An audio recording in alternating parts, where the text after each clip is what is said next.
Today, we're joined by Ceci Stallmith, Head of Marketing at Lovable. We're going to talk about career decisions and the tension between taking a portfolio approach versus the pull of jumping back into the arena in an operating role in this age of AI. I'm Ashley, and Helen is also here this week. Great Chat is brought to you by Mercury, radically different banking loved by over 300,000 entrepreneurs. We use Mercury to run this podcast, and I love recommending it to other founders and fund managers. It's free to get started. Try it for yourself. Visit mercury.com to learn more and apply online in minutes. Hello. Hi. Oh, hi. Ceci, welcome to Great Chat. It is so fun to be here. I feel very honored. I've been a long-time listener, first-time caller. Oh my gosh. Obsessed. It's like the best when you slide into someone's inbox and you're like, hey, I have a podcast. Would you come on? And they're like, oh, I already listened. I'm in. Oh, the way you did it, I was so humble, Ashley. You're so humble. I was like, yeah, you're really cool. And I've been following and talking with people about you, saying Ashley and Helen need to be the female TBPN. And I'm not making it gender. Ah, there we go. But I legit want to manifest that into the world. Harder hitting questions. No, y'all, you do love harder hitting questions. And I have been pitching this to people. I'm gonna name drop. I've literally brought this up with corporate Natalie because we work with her and been like, where's the female TBPN? And then I've been like, Ashley Mayer. So, just saying. Oh my gosh. Yeah, oh my God. Killing it. Yeah. I love it. You're the perfect plant on this podcast. Thank you.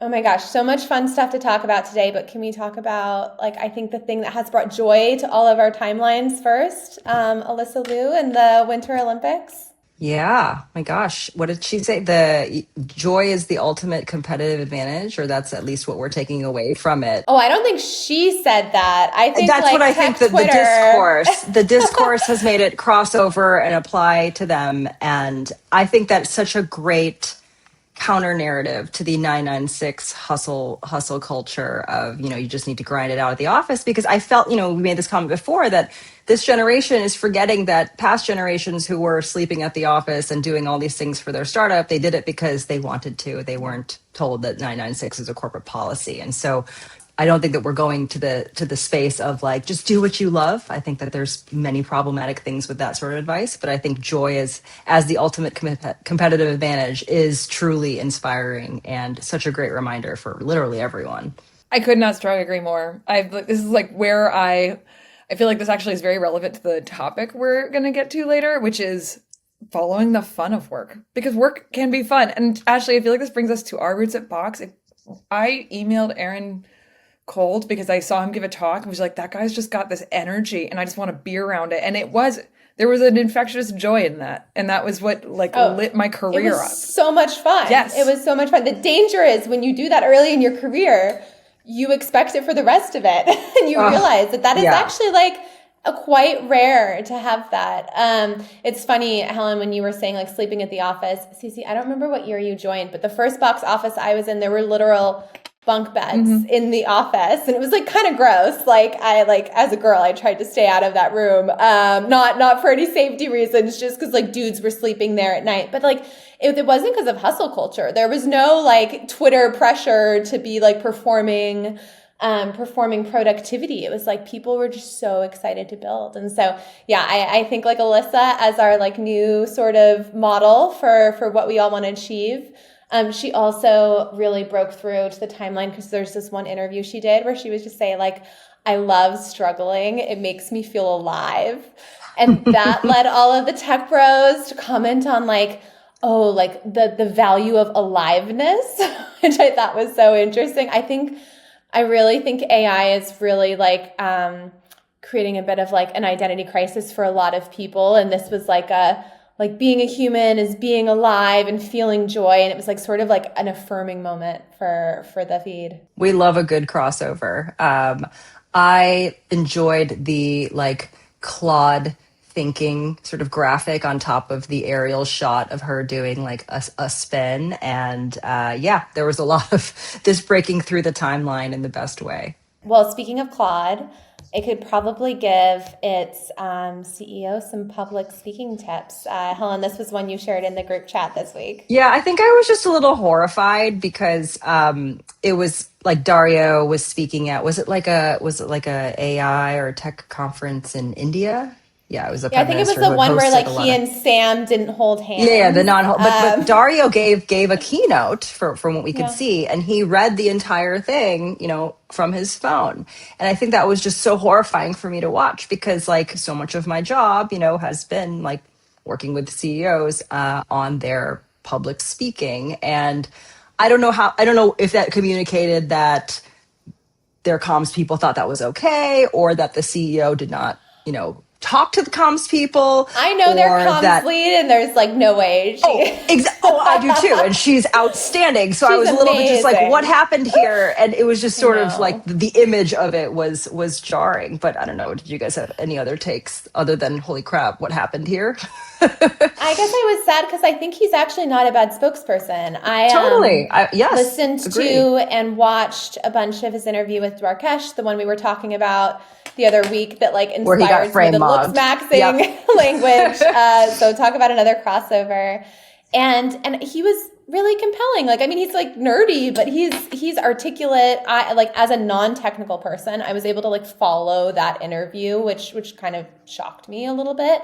And so he's capable of, and now of course, like a keynote is a very awkward format. There's a reason why people prefer firesides, right? Like my coaching to founders is like almost always try to do like a fireside format, unless, you're particularly good at standing up and presenting. And so it's a tough way to do it. But I think like, gosh, reading from the phone, I was at an event last year, and the First Lady of California, Jennifer Siebel Newsom, was there. And she gave a little talk, but she just like read from a binder, like word for word. And like her intonation was great, but it was just so obvious, and you instantly lose your connection with the audience. Like it feels Totally. very insincere, even if, it's the most like beautifully crafted speech. And so I think it's an example of like, you can't just expect message to carry. Like the delivery really, really matters for these things. Well, so this is where I think like Claude, which I've used, to help me with presentations, sort of have its limits because, there's a way that the talk track like sort of, nests in your brain when you write it versus you give Claude or whatever, AI of choice, a bunch of your notes and you tell it to like create a presentation for me with a talk track. Cause I know a lot of people are doing this right now. Right. And then it's like, oh, then you have to memorize and then you sort of like lose that connection versus like, here's the storyline and here's me putting it into my own words. I don't know. That was just maybe he used Claude and that's like, ironically, the ultimate non-sale for using Claude to aid these presentations.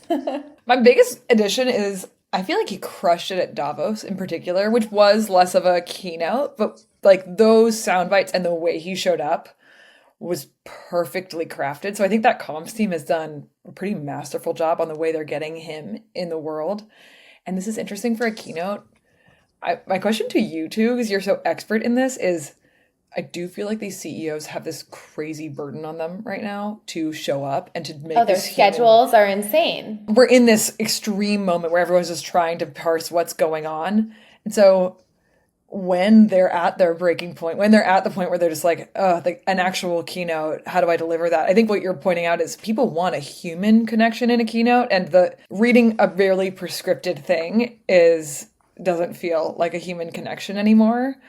But delivering a keynote properly is a ton of work. So the trade-off is a hard one, and how you get your CEO founder type to get all the way there, it's not easy.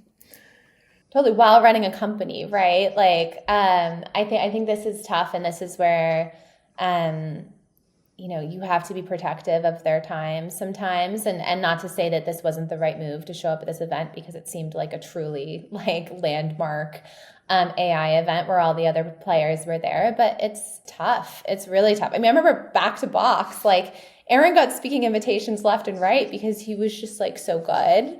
And we would have to like actually, push him and push ourselves to turn some of those down. There's also a little bit of risk of like overexposure, or if you go into some of those scenarios underprepared. There's a Sam Altman soundbite going around right now where he makes actually what is a really interesting point, but unfortunately, I think it hits a certain audience really roughly, which is that, oh, people are so focused on how much training it takes to make AI good. But think about all the energy that goes into training a human. It's like 20 years of like meals and caring. And, it's like actually a really interesting point. Like we have this like human level intelligence and intelligence that is, going to supersede human level intelligence. And, we're upset that it takes, all of this energy to create. But like, yeah, like an individual human is like eating and requires electricity, but like of course that doesn't really go over well with a lot of people who are like, wait, are you saying we shouldn't have children? Like, are children too expensive? I mean, well, people pointed out that Sam is a father, right? I mean, he welcomed a child a year ago or 2 years ago at this point, and so it was even sort of more, more strange to remember that. He also had the comment where he was like, I don't know how people had babies before ChatGPT. This is like the same vein. We use Google search. I get you. I totally get you. But also, this isn't going to land well outside of like people in your world. Right, so this is also the challenge of like constantly having these people out there. And I do wonder, like, I mean, this is a whole other discussion. Helen and I talk a lot about like AI's PR problem. If it makes sense to like pull back a little bit and be like a little bit more thoughtful about like the talking points and the messaging and not having these people be so overexposed because things are moving so quickly. It's so hard. There are a lot of feelings. There are a lot of different stakeholders, and it's like a very complex communications environment. You could potentially just hire emotional stakeholder, like a person who's actually more the emotional face of the brand, who thinks about how it shows up, who shows up and translates it for the rest of the world. I have felt this. There's a really big divide right now among the early adopters. Like everyone is playing around with the OpenClaw sort of discourse, and the rest of people who do use it casually and get some value out of AI, but are generally freaked out. I feel like since Opus 4.5, the rift has gotten really big in terms of like the very future forward folks and the casual user of AI. And AI has a massive PR problem, and I don't see the companies that are bringing it forward solving it anytime soon without a standalone great chat episode in the future. Yes. For sure. But I think the thing that you mentioned, every big technological shift, I think we see this happen more, right? Like the haves and the have-nots, or the people who are the early adopters of technology sort of creating their own echo chambers, right? And then sort of leaving everyone behind. I think where things get really interesting, what feels different about AI is that, you're seeing Fortune 500 companies or enterprises, or like these traditionally more slower moving, more reluctant adopters of new technology, sort of lean in, right? And so that's the part where I feel like is the biggest wild card for me on like, how will this all play out? Because at the end of the day, it's possible that AI is delivered to you via some sort of like work related application and not consumer driven, if that makes sense, right? Like I think we think that ChatGPT will reach the masses and that's what everybody's touch point with AI is. It could possibly be that, Microsoft Office is super AI native, and that's how the masses are reached. So I think that's what's Helen. I love that you're making like the bull case for SaaS. We're just gonna rise those. That's stocks really back what this up. podcast is all about. But this is not financial investors. advice. Buy, sell, like make your own decision. That's right. Trust your multiple sources. Yeah. It is going to happen in work. That's for sure. I think that's like, it's such an obvious shift. We see crazy organic bottoms up adoption at the biggest companies in the world. And our product, that's not been somewhere we're pushing yet. And it's just happening. So like it's undoubtedly happening to work. And I think my question is, will we even be thinking about it as agents? Will we be even thinking about it as, I think the terms, everything we're talking about right now is the earliest adopter set of terms and concepts. And I think it's just going to become second nature very quickly.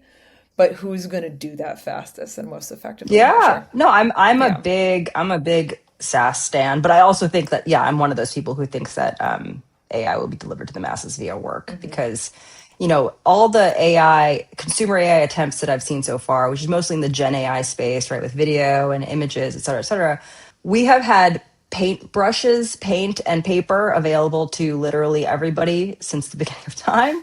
And only a very small subset became artists. So I think this is just another one of those like, well, just because people can doesn't mean they will. And work is one of those things where, well, you're instructed to do so, and you have to.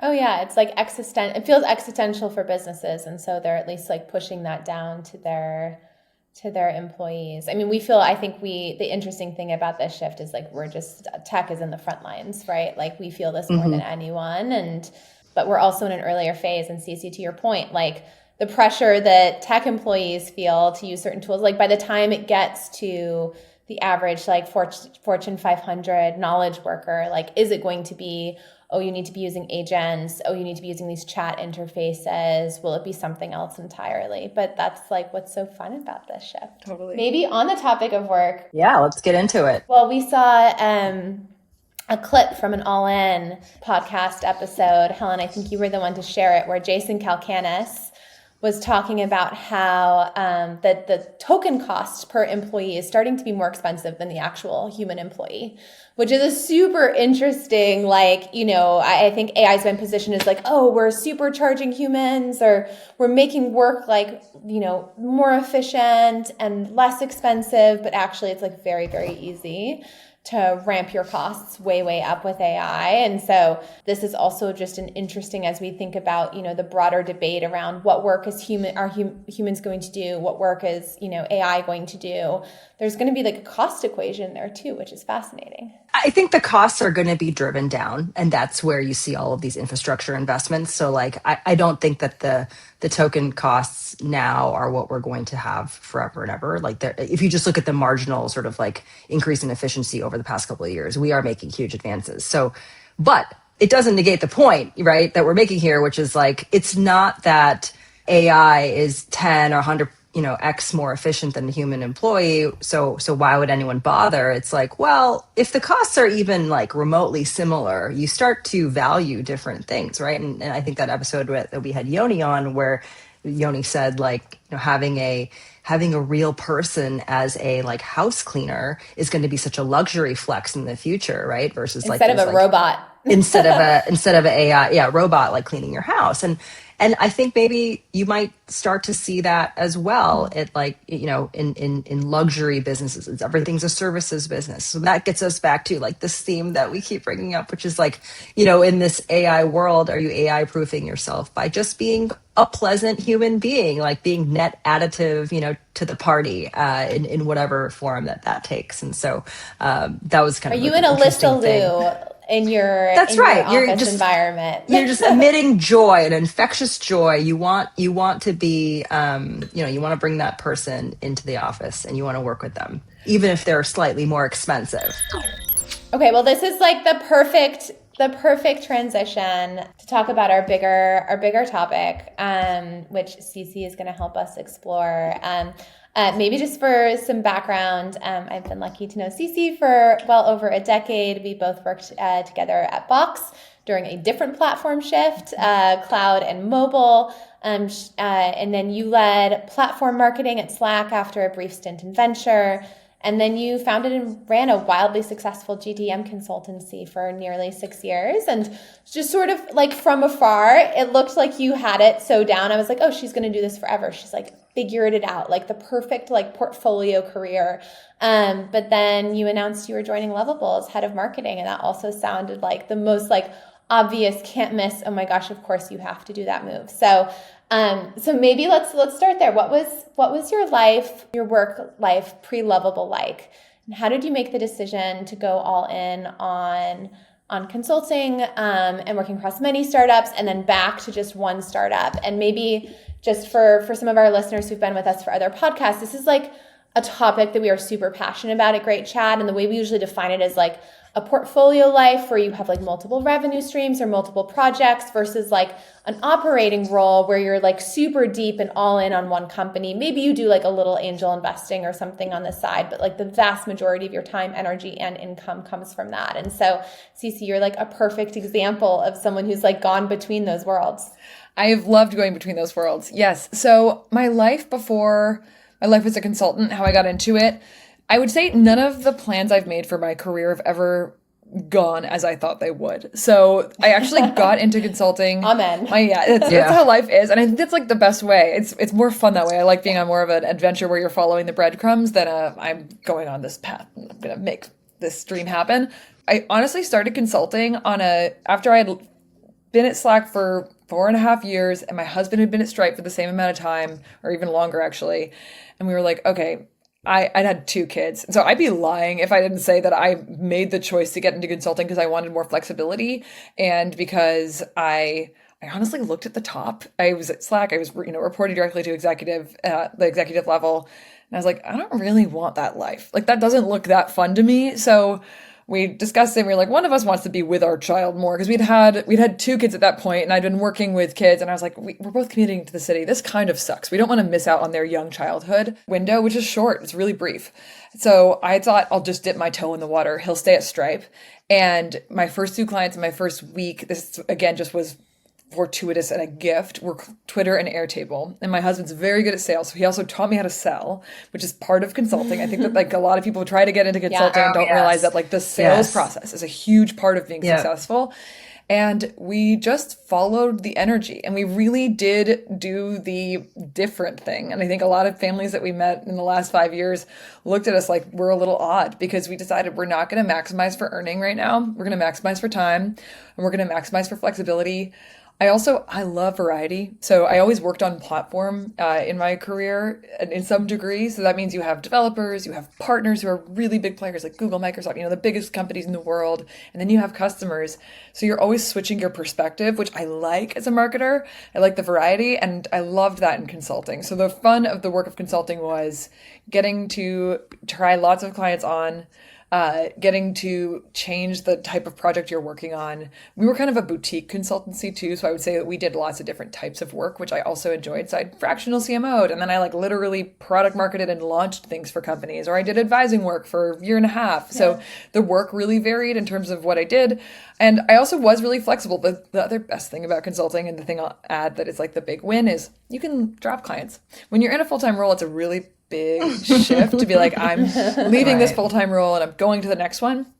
Whereas in consulting, it's like your consulting is the consistent thing.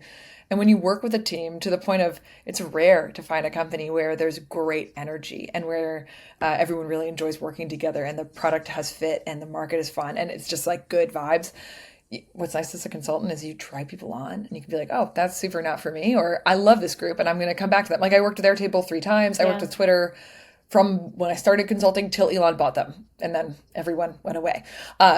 So I had clients that were really long term, and then I had clients that I dropped very happily. So that was a really nice variety where you can ramp up, ramp down. I also now have 4 kids. They're 7 and under, and so the consulting I didn't life. know that. Yes, we have a lot of children. Ceci, that's amazing. Yes, and so it was also just a great way I would ramp way up right before I'd have a kid, and then turn it all the way off for the couple of months that I wanted to postpartum, and not have to worry about, is my team going to get reorged outside of me or any of those things, because I could just take my hands all the way off. Oh my gosh. I want to double click on this because this is such a important question that I feel like comes up a lot for women, which is, I'm miserable in my job, but they have a great maternity leave policy. And so I feel like I should stick it out.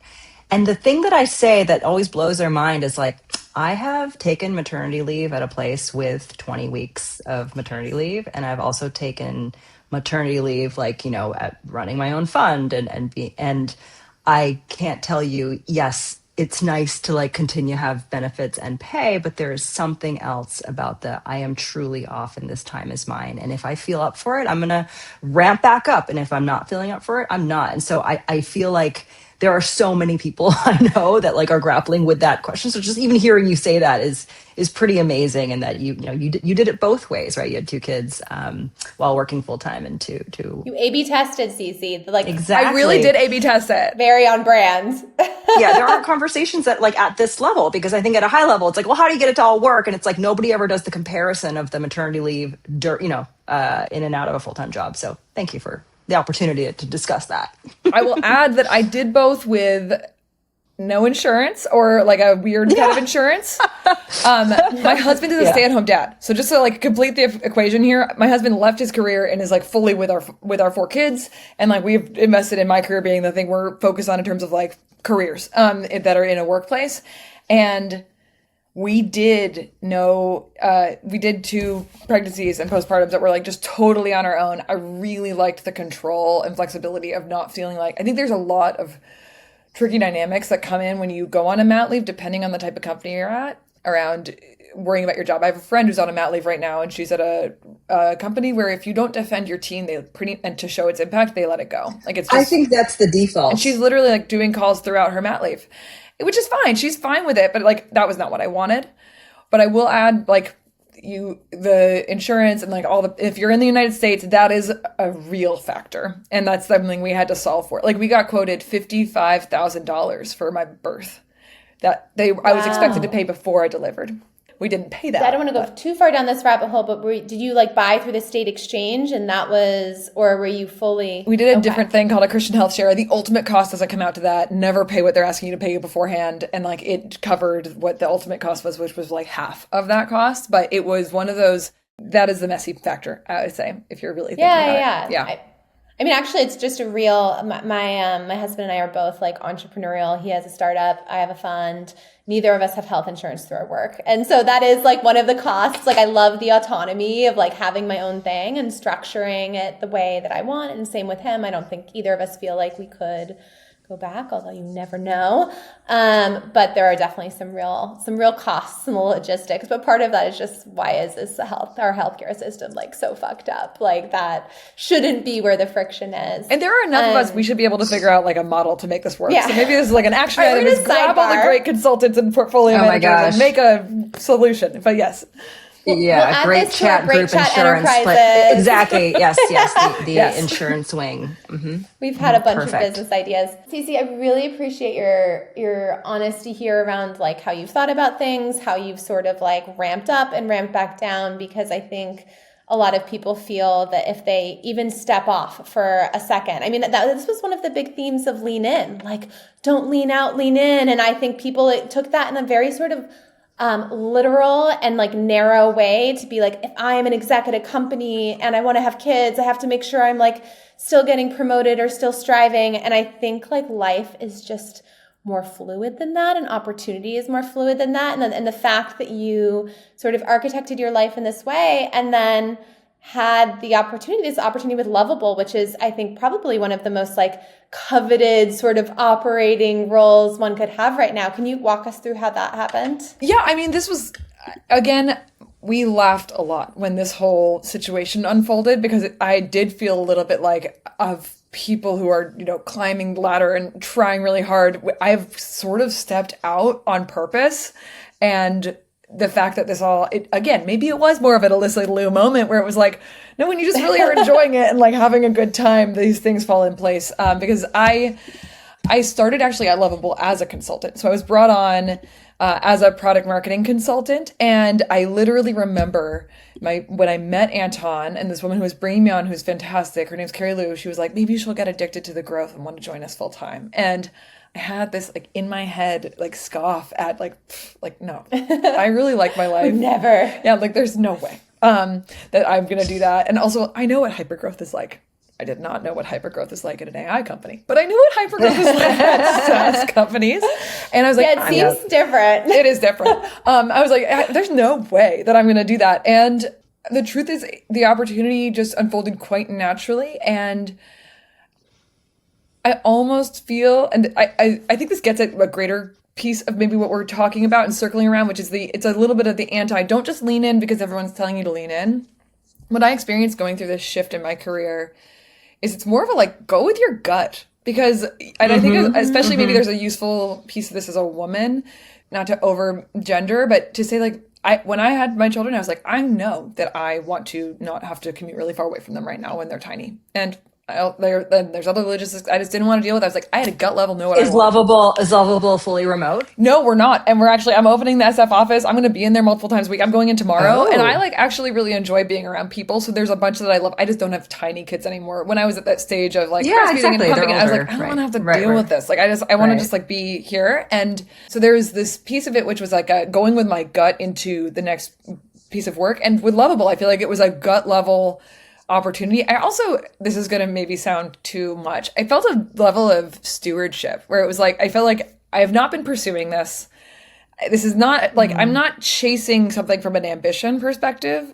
I like the work. It's genuinely quite fun. Anton is a joyful, fun person to work with. That's like a really unique opportunity. I'd worked with other founders in this It literal seems that space and way. category, and I was like, I wouldn't want to work with them. I love his energy. I love that he's like having fun into the work. And so that was part of the draw. And I also feel like this whole shift is crazy. Like we're talking about with y'all are covering very well, the PR problem for AI. This is a really large shift for humanity to go through. And so to be offered a position to help shape how people think about all of this work and all of the change that we're absorbing as a species, it's like I think I actually need to steward that work.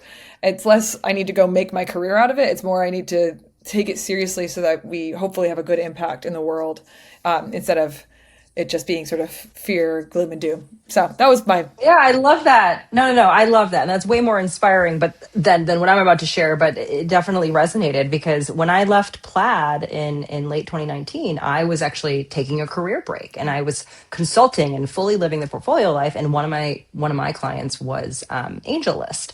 And it was, absolutely not in the works, but like we had COVID a couple months later, right? And everything shut down. And then low interest rates, like venture exploded. And then it was sort of like this calling where it was like, well, I'm fractional, but a couple of things, and I've never shared this before, but it's like, one, it was really exciting to be, on the forefront of, okay, everybody and their mom is starting a fund or everybody's getting into SPVs all of a sudden, because you can take 10 Zoom meetings, in a couple of hours and raise a bunch of money.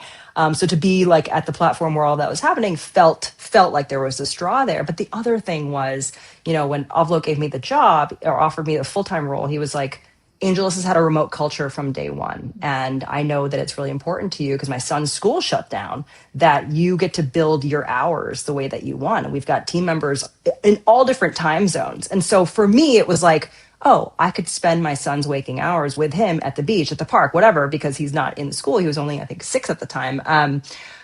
And then at night, I can work around the clock. And so it was just sort of like this perfect arrangement that I felt the calling, but it also worked for my family at the time. And so I feel like because people are always like, oh yeah, then you ended up at AngelList. And like ending up at AngelList is a big part of my story as to why I decided to become a fund manager, right? So this whole notion of like nothing is planned, but like you follow your gut and things sort of like they present themselves to you and the answers get a little bit more clearer. So that part really I loved. And I think that what you're doing is not helping people raise more funds. It's like, I love shaping that. AI in our future. And so that's super cool. I totally agree. That feels exactly like the experience I went through though, too. And part of it was that I'm on calls at 5:30 in the morning and it does work a little better with my family for me to be working very early. So I feel you on the setting up for an optimal family life because you are a whole person. You're not this like little work automaton and following where the opportunity leads. It's great. That's the best path.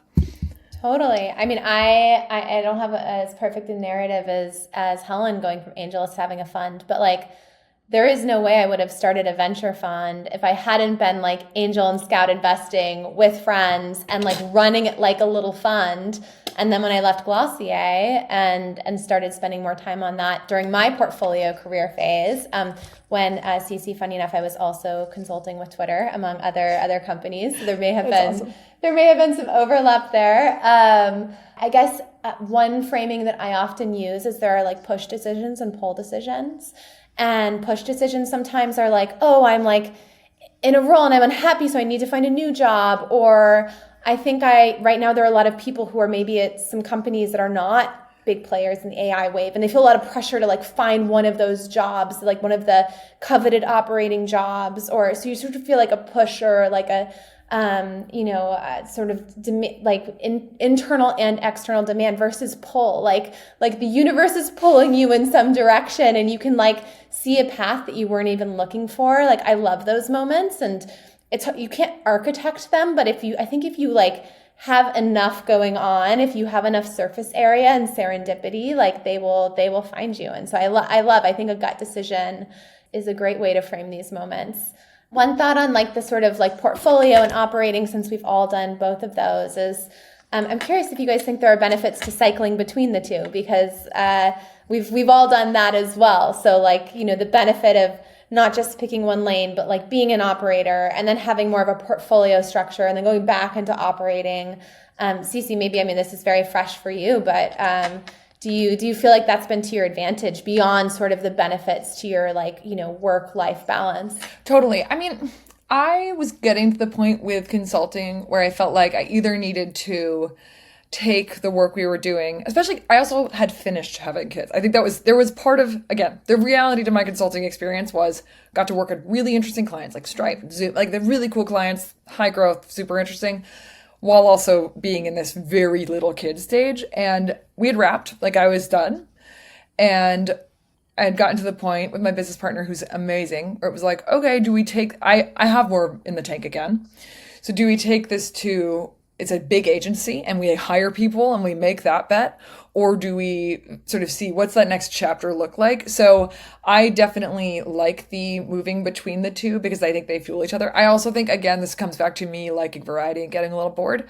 I had gotten to the point where I was like, okay, I know I could get this set of clients. I know I could sort of knock them down. And I actually, the full story for me with getting to Lovable was I was sitting there brainstorming with my husband and being like, I think if I go back right now to consult with someone, it's going to be like Cloud Code, Cursor, Lovable, Boulder, Replit. And I'd like listed them out and then just got a text like a day later from someone pulling me to Lovable, which was really funny. But I'd realized like I was kind of bored of just, I had lots of SaaS clients that I could work with. There's a moment happening right now too in the market that is a little too interesting not to dip your toe into. To your point on if you're working in something that's not very AI forward, it's hard not to want to get into that AI opportunity. So I find there's a lot of value switching. And I also find there's a lot of value just because like the type of work, it's fun to flex yourself and like keep those muscles engaged. And then I also, again, I think everything's kind of seasonal and I like to be growing at all times. And I'd gotten to the point with the consulting work that I was doing where I was like, either I need to grow the consulting or I'm going to go back. Don't you think cycling through between the two of them also like kind of keeps you honest in a really interesting way? Like when you're in an operating role, you have so much depth, but not a lot of breadth. Like that company dynamic, culture, like it kind of becomes your whole world. Yes. And it's actually very hard to like think outside of that company bubble. But you're kept honest by like, you touch everything. Whereas like consulting, you have like a lot of breadth and less depth. So you actually get to see how things work across a bunch of different places, and you can sort of challenge assumptions and norms on any one project, but you're not necessarily touching everything. So like, and depending on the depth of the arrangement, maybe you're giving a lot of advice, but not like pulling it all the way through. And so I've always thought it's kind of a magical combination because like each one sort of keeps you honest from like the last phase, right? Absolutely. There are things that you miss. Like I miss the being external and being able to just like call the thing out so explicitly and being like, doesn't matter if I just dropped a bomb. Like I'm here to drop bombs. Like it's a very different position to be in. Well, I mean, I think even if you are thinking about having a long-term career in investing, possibly the benefits of, going back to operating or maybe even trying operating for the first time are like you grow your network around that company and that industry. For example, so much of my angel portfolio is fintech, developer tools, API companies, because I started angel investing when I was at Plaid, right? And so it's not like I set out to be a fintech investor. It's just that's just sort of like where my network was. And so similarly, I think about, if I were to go back to operating and it was at an AI company or was, as more of a foundational horizontal AI company, oh, well, these are the types of people that I would be working alongside. And these are the things that I would be learning. And then most likely my deal flow would mirror that, right? And so I think that there are so many benefits from cycling between the two. I think somebody I was going on a walk with someone the other day, and she's a career investor, and she was saying that like one thing that she's realized is that as an investor, you build your network sort of one by one. Every 30-minute meeting is how you're building it, but you don't get scale. And what she was meaning by that was like, okay, well, I was at Facebook, for 5 years. And during that time, it more than 10x'd its growth. Like I just sat there. I didn't go to networking events. I didn't do anything. But because I was a cross-functional, employee and the company was going through hyper growth, like my network was just sort of growing around me without me having to like be deliberate and put like effort towards it. And so I think that if you are lucky to join like a fast growing company, as like sort of like the thing that you cycle away from investing into operating, like that can absolutely benefit you later if you decide to go back to investing. I mean, I love the network building and venture. I'm like constantly just amazed by the caliber of people I am meeting on like a daily basis. And like, because I sort of it's like I'm meeting fascinating founders, I'm meeting really brilliant other investors, I'm meeting operators, I'm like learning about things from experts. but you miss the like being in the trenches with people, which is where I feel like bonds really deepen. Like I have to be so intentional to take relationships beyond like the transactional or the polite to something that feels like much deeper. And actually, Helen, this is where I feel like the emerging manager community gets really deep because we have so much empathy for each other and how hard it is to build a fund. But like, actually, it's really hard to build a deep relationship with a founder you end up passing on, right? Like there are lots of like connections that you make, but they lack depth or longevity, just given the nature of how you're meeting them. And I really like, I think back to Box, and maybe it's just because it was like my first startup job. Like I'm on group chats right now with people who are, like we're still just talking through career stuff or life stuff, and those relationships just go so deep. And I've had such staying power, I think, because we just like really saw some things together and went through some crazy times. Ceci, maybe like last question in this on this theme is, I have to imagine like, I mean, you're part of a trend of like, people, I mean, there are a lot of people leaving venture roles right now to go back into operating. I think a lot of people who have options and very desirable skill sets who like maybe had found some other way of working or other, like are going back into the arena and taking these like big roles at AI companies. And I imagine maybe you get asked for your advice from other people who are considering making the move to whether it's a Lovable or an Anthropic or an OpenAI or some of the other ones you mentioned. And how would you like coach someone on thinking about a decision like this? I mean, I think it comes very much down to the why of what they're doing, because a lot of the time people had moved to a different type of role, either because it drew them. I have a lot of friends who I feel like I had a lot of pressure for a minute to like go raise your, like, where's your angel list SPV? Like, what are you doing on the fund side? Because that was such a big. You don't have a fund? I know. What? Can you believe it? And honestly, because I had worked in venture for a teeny bit, I was there for a year at Bessemer, and I realized like that's not the kind of work that actually lights me up. So I think that there are a lot of people who tried that on, and I think there's probably a combination of it's not actually the work you wanted to do, and it's just we're going through such an acute shift right now in tech. It's hard not to want to cut your teeth at one of these companies. Again, I mentioned the hypergrowth. The growth is crazy. Like the growth is, we have blown past our January targets in ways that no one would have ever expected at Lovable, and it's been really interesting being part of something where you're trying to set aggressive targets and you're beating them and you kind of understand why and you're just trying to keep up. It's very fun to be in the middle of that. So I think that there is I probably would push people to, if there's interest in going back full time, it's worth it for a little bit of time because you get to see the inner workings of this new class of companies. And I think that being in an LLM is actually a different level of the new class of companies, potentially, but it's very fun being at this sort of like we're working together, we're getting insights across everyone. So I think there is a new way of working emerging that's worth being part of. And I do suggest that people do that, again, with the caveat that if it meets your life stage, if it's actually of interest, because I think that, I don't know, would you ever go back full time, Ashley? I think that's something I wonder for you. Yeah. Well, it's funny because, I've like a venture firm is like a very long-term commitment, and you're sort of remaking that commitment with each fund that you raise. And so when I've had these moments where I've had to decide, am I all in? I play the game of like, what if OpenAI or Anthropic wanted me to come lead comms? And actually my answer, I mean, I think it would be so fun, but my answer thus far, not that anyone is asking me, by the way, it's just like my little mental exercise has been no, but I think a lot of that was just because I was ready to move on to like a different career chapter. And I think I'm lucky in that comms is one of the most like transferable skills to venture, because everything is storytelling at the early stage and everything's storytelling when you're building a firm. And so I feel like I haven't had to give up my first career, but now I get to apply it in a very different way and learn some new things. But 100%, I mean, that's a real question to be asking. And it's one that, a lot of fund managers are asking now. I think a lot of people got into venture because it was high status. Now it's kind of like low status compared to being in the operating roles. And I think it's actually so healthy. My hot take is venture should be low status. Yes. Or like lower It should be status. a cottage industry of like freaks who really want to do this for the long term. Yeah.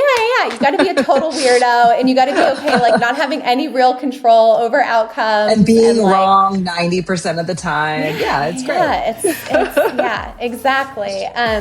Well, Ceci, thank you so much for joining us. Thank you guys so much. Thank you for listening to Great Chat. Have questions for us? Make sure to submit them at anothergreatchat.com. See you next week.